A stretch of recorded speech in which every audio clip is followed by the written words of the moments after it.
There are two ends to the spectrum of linearity in video games. Of course, on one end, you have linear games, which are games that follow a set path that you can't deviate from too much. You're going from point A to B to C in that order.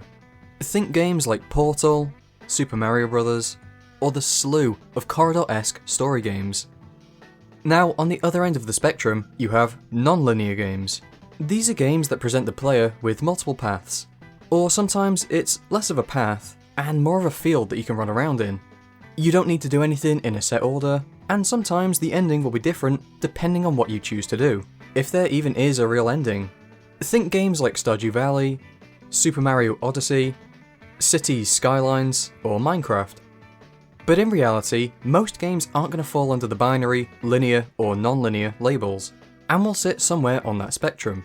Minecraft is an extremely non-linear game, and Polybridge is extremely linear, but a game like A Short Hike would sit somewhere in between those two extremes, more on the non-linear side. But a question that's been floating around for quite a while now is, which of these is the best overall experience for games? They both offer completely different ways to play through a story, and while the difference might not seem too big, it can actually entirely change how a game feels to play. After all, there is a reason as to why so many franchises are suddenly turning their more linear titles into non-linear, open-world style games. That reason is money, but you get my point. So, what works better? Linear or non-linear games?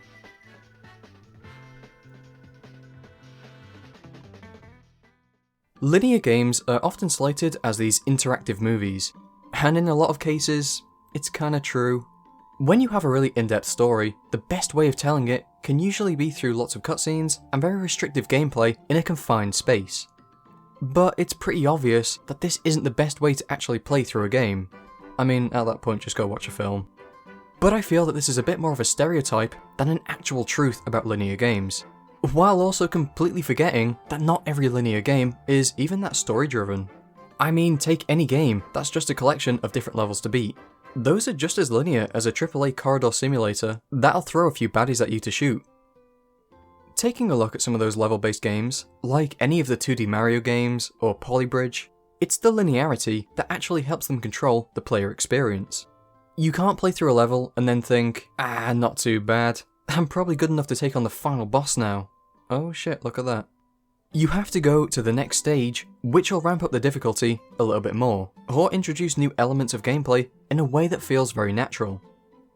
That being said though, the storytelling in linear games are often one of the biggest strengths.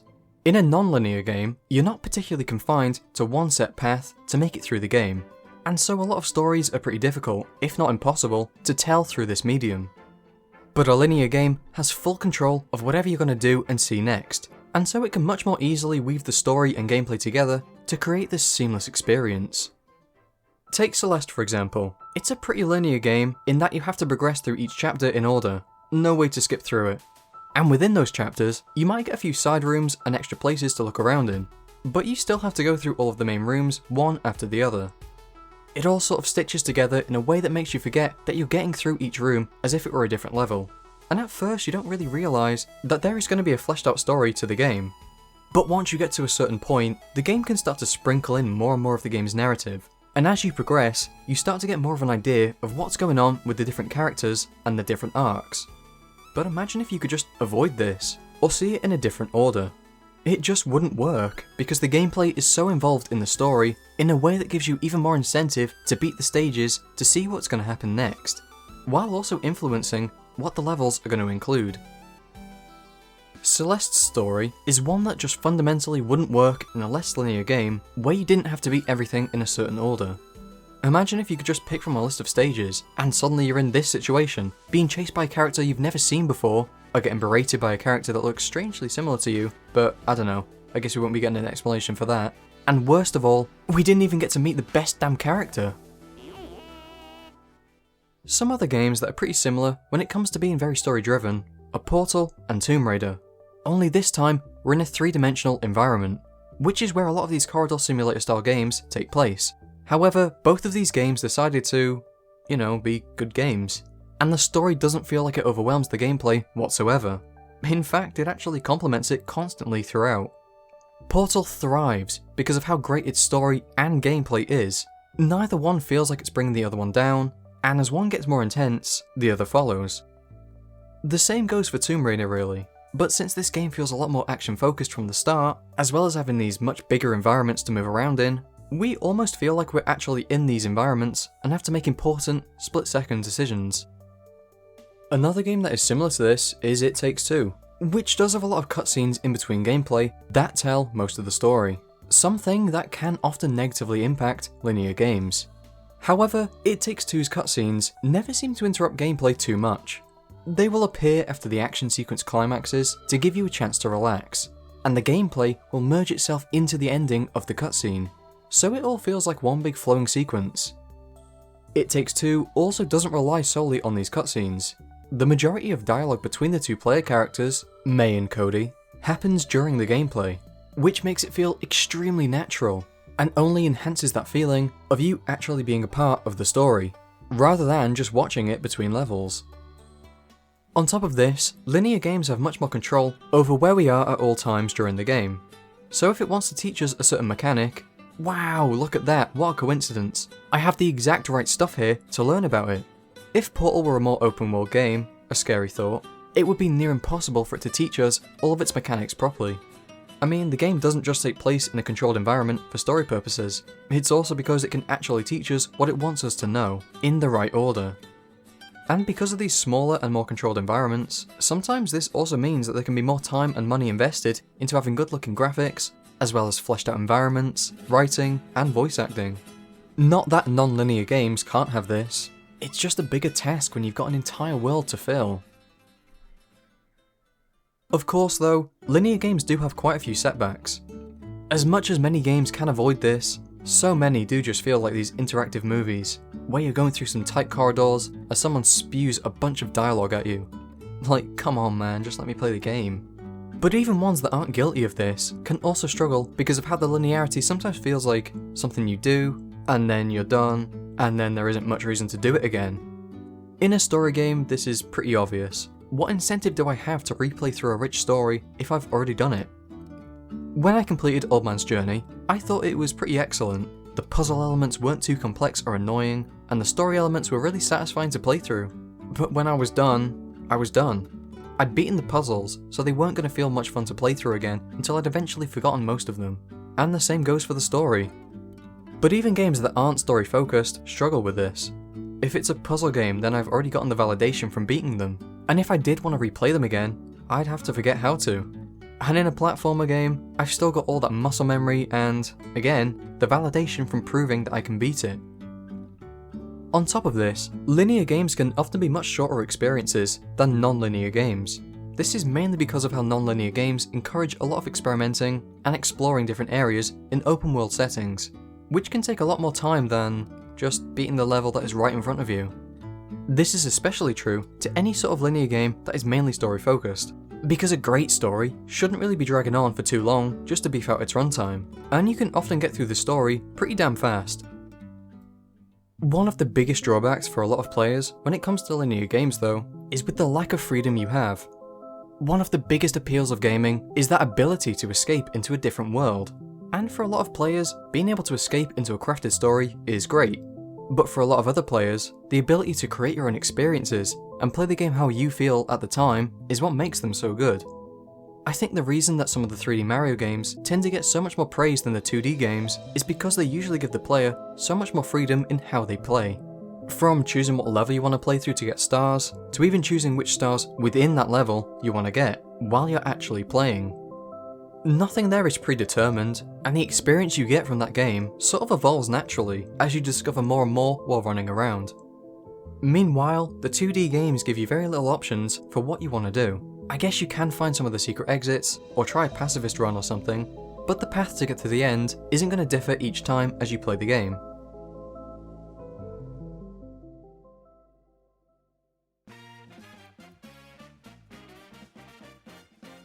Non-linear games have become more and more popular as time has gone on, and it almost feels like we've been stuck in this open world purgatory for a few years now.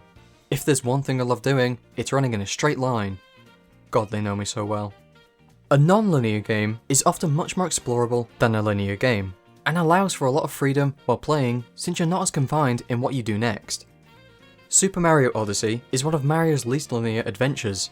Instead of going to each kingdom, finding some sort of set story moons, and then going to the next, we're just sort of given the option to go wild.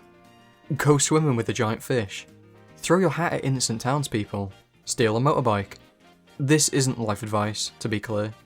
While playing through the game, there are only a few things that you actually have to do to progress through its story. Everything else is up to you. If there is a certain moon you just hate getting, then you don't have to get it. You can avoid that experience entirely and do something else that you're more in the mood to do. Minecraft is extremely well known for being this non-linear, do whatever the fuck you want game, because of how it drops you into this world, gives you a ridiculous amount of blocks and game mechanics, and lets you get on with it.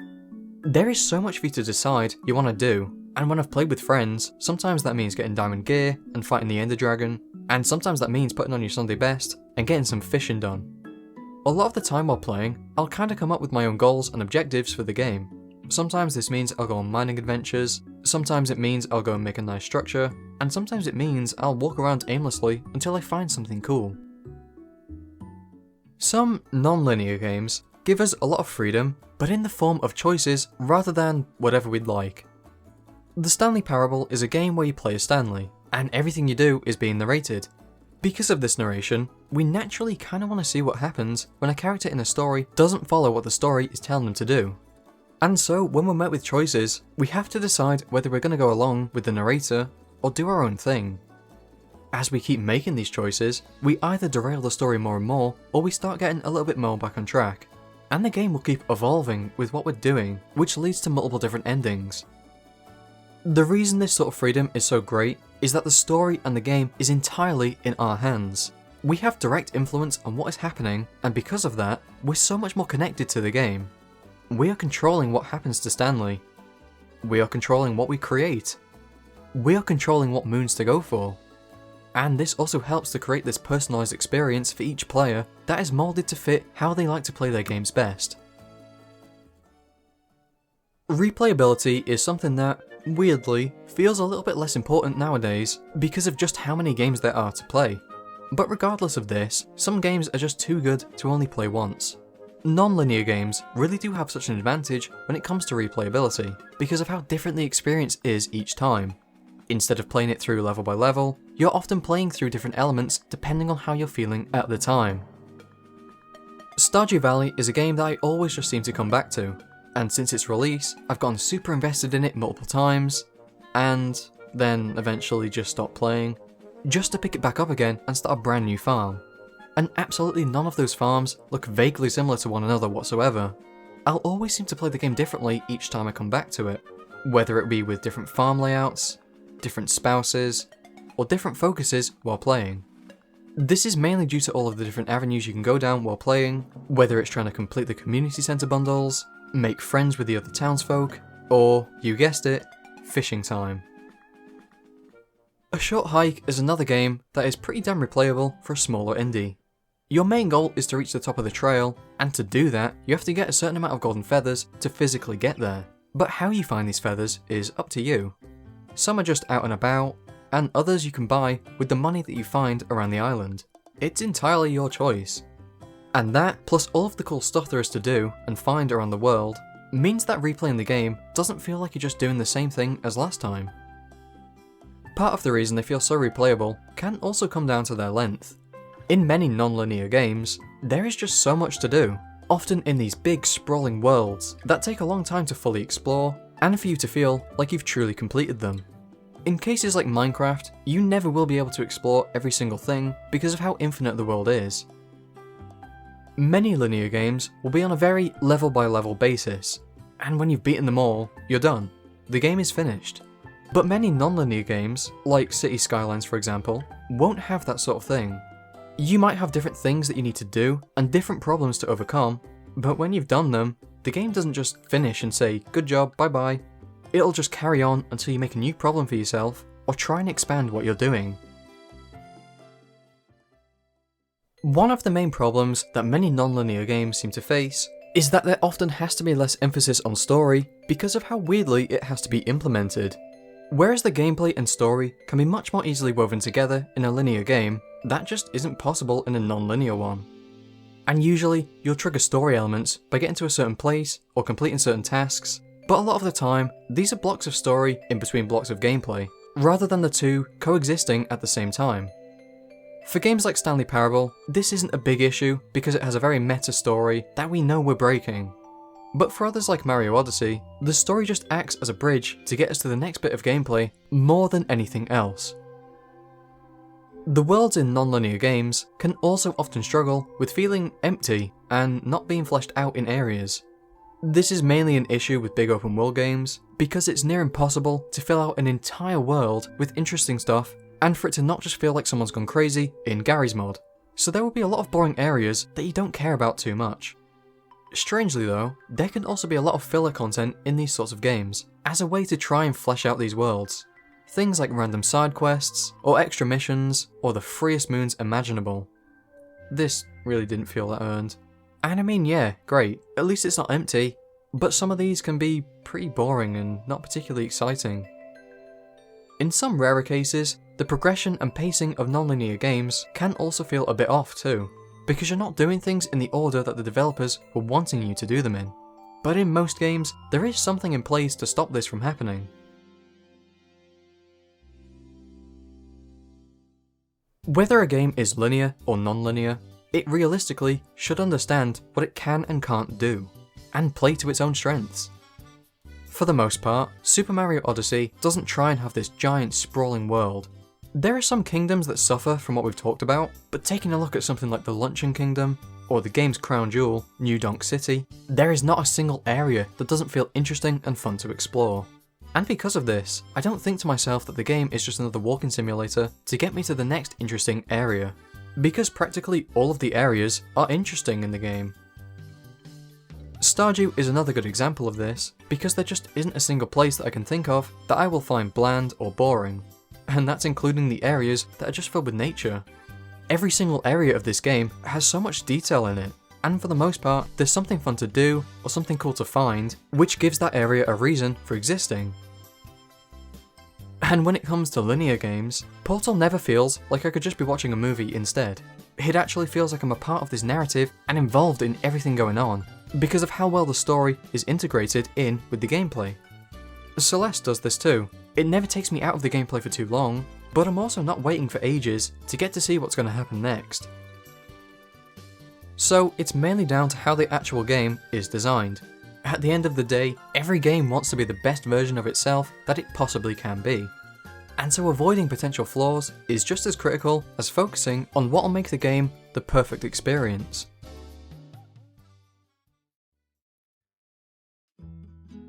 There is no definitive answer on whether linear games or non-linear games are better. I mean, they're both two separate ways to tell a story and deliver gameplay. However, if you're after a game that can tell a gripping story, with some fantastic world building, and a set plan on what it wants for you to experience, then I can wholeheartedly suggest that some more linear games like Portal, Celeste, Old Man's Journey, Tomb Raider, and Germinal would be great for you to try. And if you're wanting something that you can take level by level, ramping up in difficulty, then again, something like a 2D Mario or a puzzler like Baba Is You would be fantastic. And if you have a friend to play with, It Takes Two is a hell of a lot of fun. If not for its story and gameplay, then for this. But if you're wanting something that gives you a lot of freedom, something that you can play for hundreds of hours without being finished, and something replayable, then try Minecraft, Odyssey, Stardew Valley, or City Skylines. And if you're looking for freedom mixed with some great story and characters, then the Stanley Parable or A Short Hike are pretty amazing. Both linear and non-linear games offer very different experiences.